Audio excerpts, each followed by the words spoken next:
আজ সাসপেন্স টাইমে শুনবেন গল্প শেষ বিবাহ বার্ষিকী।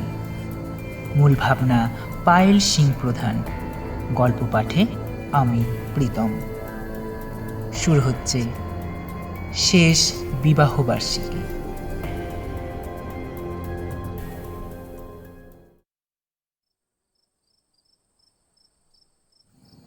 সারা পাড়াটা লোডশেডিং। রাত প্রায় 10:15। প্রিয়াংশুর ভাড়া নেওয়া প্রায় ভগ্ন টালির ঘরের দেওয়ালের এক ফোঁকর থেকে পূর্ণিমার জ্যোৎস্নার আলো এসে পড়েছে তার বিছানার উপর। প্রিয়াংশু শুয়ে আছে, ও পাশে ঘুমিয়ে আছে তার স্ত্রী রিয়া।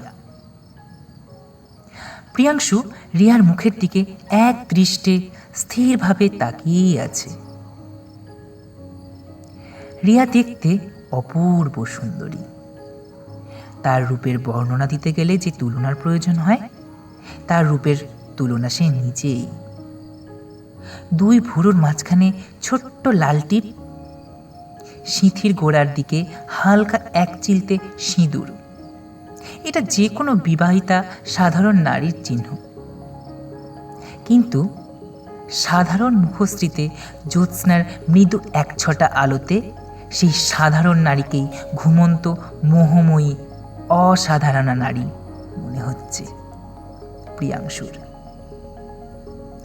আর সেই অপরূপ রূপী বিভোর হয়ে দেখছে প্রিয়াংশু।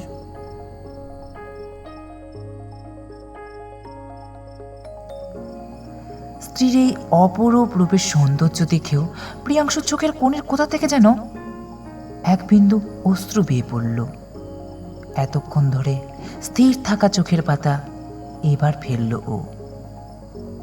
মনে মনে ভাবল, কাল বিবাহ বার্ষিকী, অথচ একটা কিছু দেওয়ার সামর্থ্য নেই আজ তার।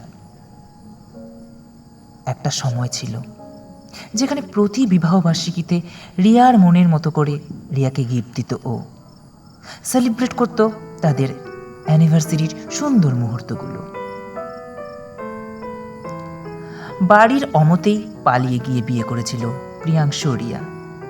রিয়া ছিল ধনী পরিবারের বাবা মার একমাত্র মেয়ে। অনেক সুখে স্বাচ্ছন্দ্যে আদরে মানুষ হয়েছিল রিয়া। এদিকে প্রিয়াংশু ছিল সাধারণ পরিবারের এক ছেলে। কাজ করত ছোটোখাটো মার্কেটিং অ্যান্ড নেটওয়ার্কিং একটা অফিসে। কিন্তু দুই পরিবারের স্ট্যাটাসে এতটা ফারাক থাকায় তাদের ভালোবাসার সম্পর্ক কোনো দিন মেনে নেয়নি তাদের পরিবার। তাই এক রাতে পালিয়ে গিয়ে বিয়ে করে প্রিয়াংশু রিয়া। নতুন সংসার বাঁধে। এভাবে চলতে চলতে কয়েক মাস একটু অসুবিধার পর প্রিয়াংশুর অফিস ফুলে ফেঁপে ওঠায় প্রিয়াংশুর রোজগারের আর্থিক দিকটাও অনেকটা উন্নতি হতে থাকে।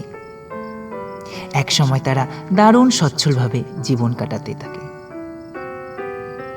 রিয়া কোন পরিবারের মেয়ে সেটা ভেবে প্রিয়াংশু অঙ্গীকার করে তাকে কোনো দিন অসুখী করবে না। নিজের বাড়ির মতো সবটুকু সুকৈশল্যে ভরিয়ে তুলবে। কিন্তু রিয়া তার এই অকারণে টাকা নষ্ট করাটা একেবারেই মেনে নেয় না। সে শুধু স্বামী সুখটুকুই চায়, আর কিছুই না। তবু প্রিয়াংশু স্ত্রীকে তার নিজের হাতে সাজাতে ভালোবাসত, তাই সে কষ্ট দিতে পারবে না। অগত্যা রিয়াকে মেনে নিতেই হয়। এভাবে বিয়ের পর 3টে বছর খুব সুখে শান্তিতে কাটাচ্ছিল তারা। কিন্তু ভাগ্য সবসময় সাথ দেয় না। তৃতীয় বিবাহ বার্ষিকী যাবার কয়েকদিন পরই চিটফান্ড কাণ্ডে তার কোম্পানির নাম উঠে আসে। প্রথম দিকটা তাদের সুখের সংসারে টান না পড়লেও দিন যত এগোতে থাকে ইনভেস্টর এসে বাড়িতে তাগাদা দিতে থাকে। প্রথম তাদের ভরসা দিয়ে ব্যাপারটা কিছুটা সামাল দিলেও একটা সময় এমন পর্যায়ে পৌঁছয় বাড়িতে তাদের তালা বন্ধ করে লুকিয়ে লুকিয়ে থাকতে হয়।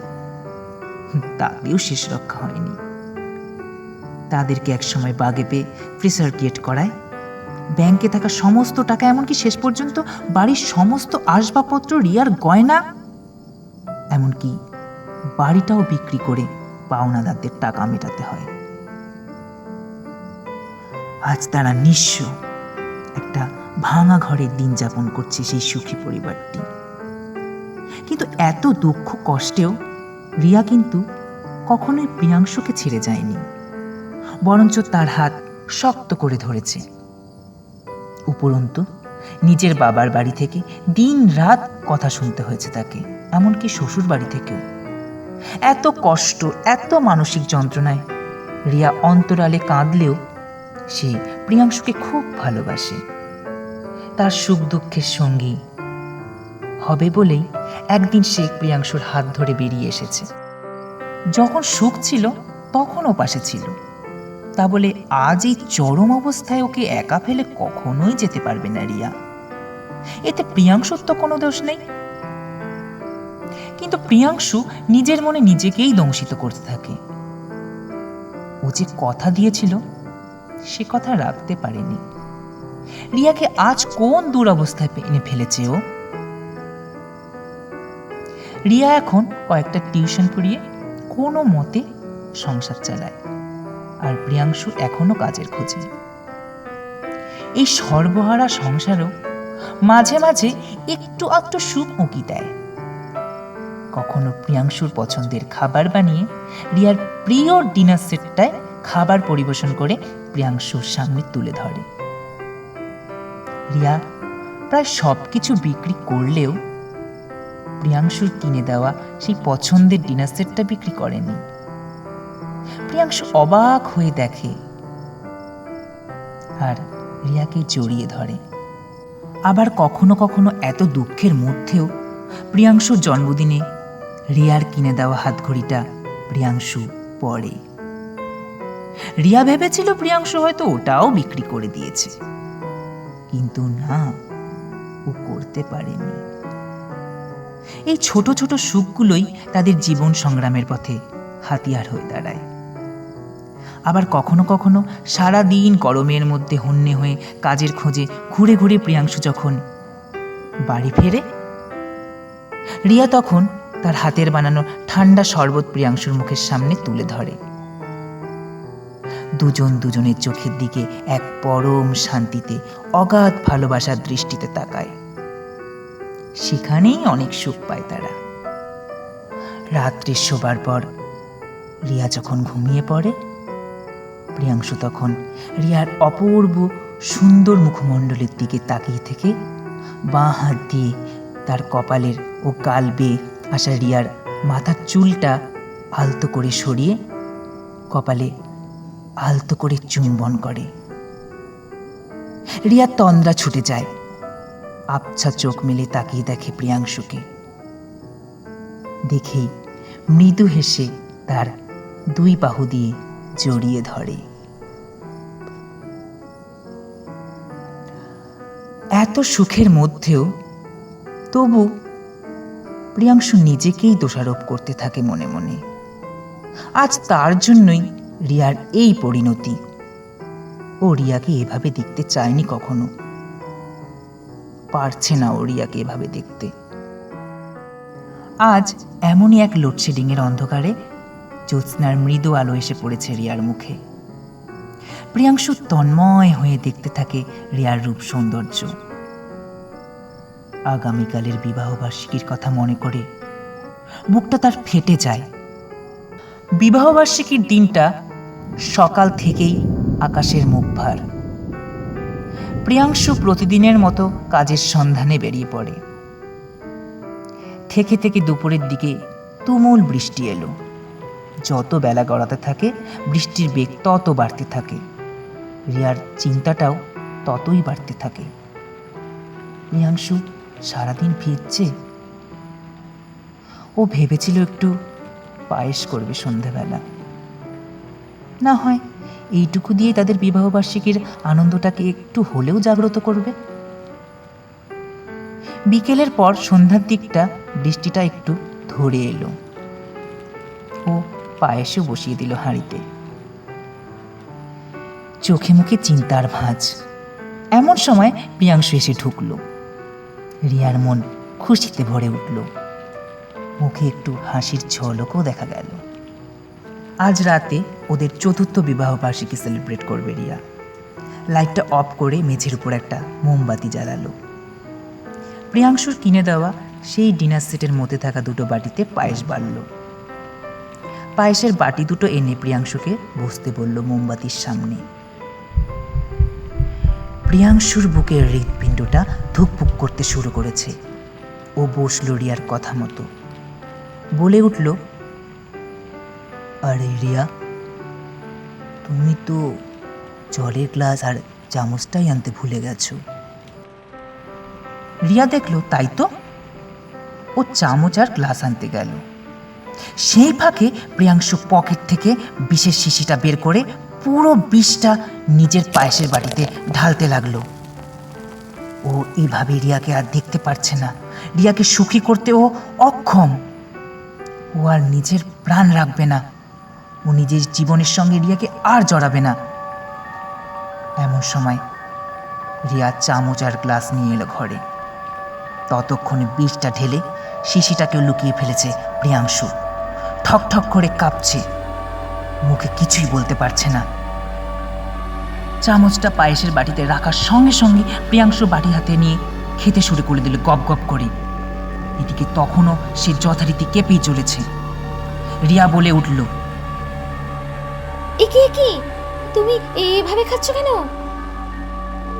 আমি কোথায় ভাবলাম তোমার বাটি থেকে তুমি আমাকে খাইয়ে দেবে আর আমি তোমাকে আমার বাটি থেকে খাওয়াবো, আর তুমি ভাল লাগে না।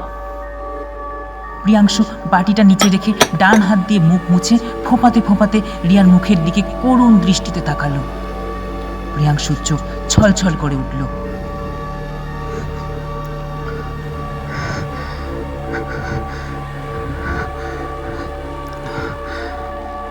প্রিয়াংশু, তো তুমি এমন কেন করছো?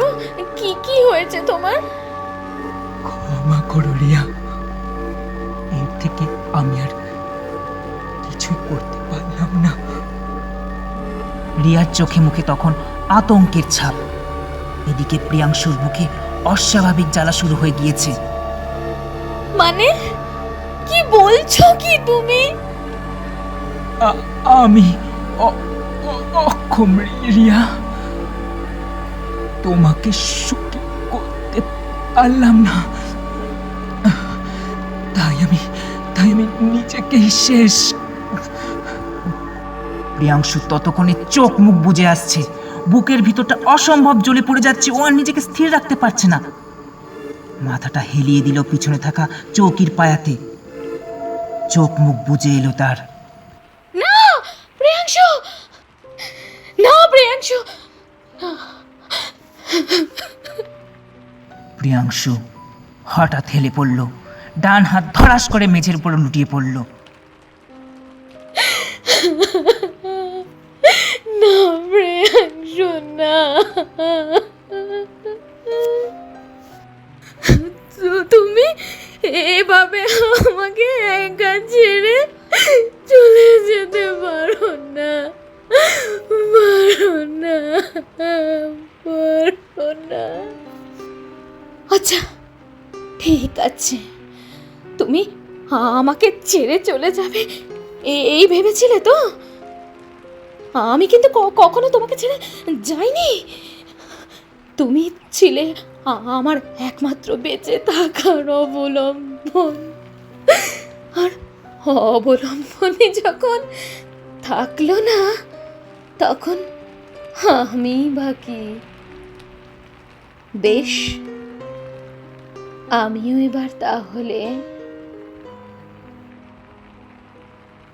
এই বলি প্রিয়াংশুর পড়ে থাকা পায়েসের বাটি থেকে চামচ দিয়ে গোগ্রাসে খেতে শুরু করলো রিয়া।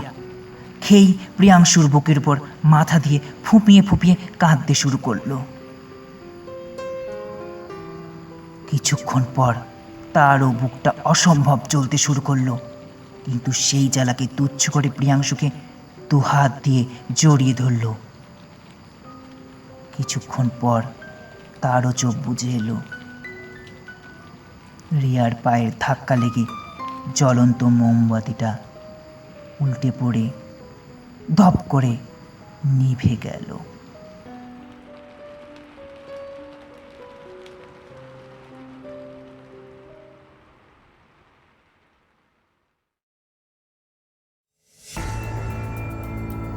আজ সাসপেন্স টাইমে শুনছিলেন শেষ বিবাহবার্ষিকী। মূল ভাবনা পায়েল সিং প্রধান, গল্প রচনা পাঠে ও প্রিয়াংশুর কণ্ঠে আমি প্রীতম, রিয়ার কণ্ঠে পূজা দাস, সম্পাদনা সাহিল সিং প্রধান। তাহলে আজকের সাসপেন্স টাইমে আড্ডা এখানেই শেষ হলো। আগামী সপ্তাহে আবার সাসপেন্স টাইম হাজির হবে আরও এক নতুন গল্প নিয়ে। ততক্ষণ আড্ডা উইথ পায়েলের সঙ্গে থাকুন। শুভরাত্রি।